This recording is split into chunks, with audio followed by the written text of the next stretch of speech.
This is Shelly, this is my breast cancer story, and this is Chapter 7, The Support. There are supporters who care for you when you're sick, but just as important are the supporters who understand you when you are sick. Those would be the fearless and courageous survivors who have come before us. When I was first diagnosed, I brushed off the survivors who tried to offer their support. I had zero interest in any words of encouragement.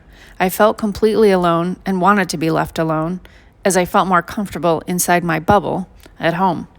Years later, I understand just how long I suffered in the denial phase. Just after my surgery, but before my chemo, I met a survivor named Lori. And although I was completely engaged and very much enjoyed our conversation, I never took her up on the offer to meet again. I have always looked back with regret.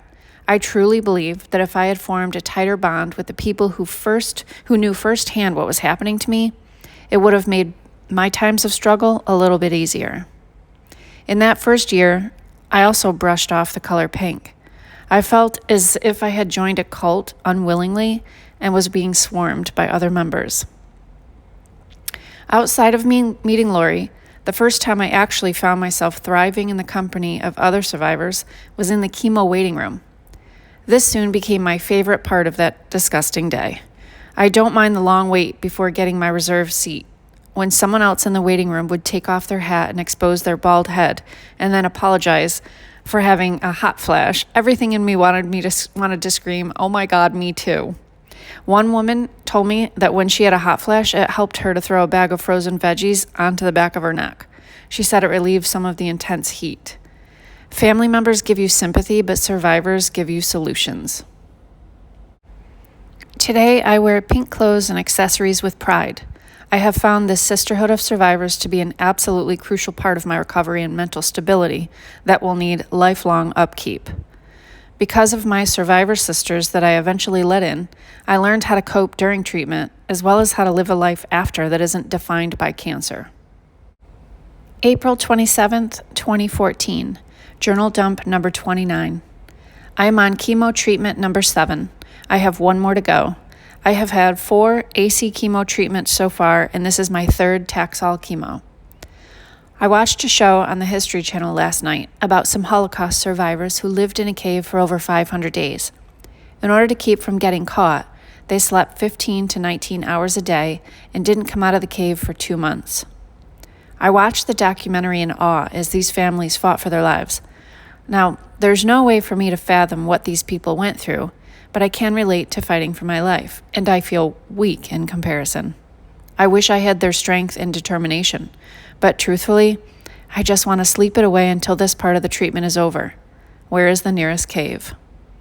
It's strange that I can relate to a story about Holocaust survivors, but I can't even comprehend what the people around me are going through. There is someone else that I watch in awe, Lucia. She's my partner, my silent warrior, my wreck, my better half, my battle buddy. Our breast cancer journey started over 6 months ago, and I have not heard a single complaint from her.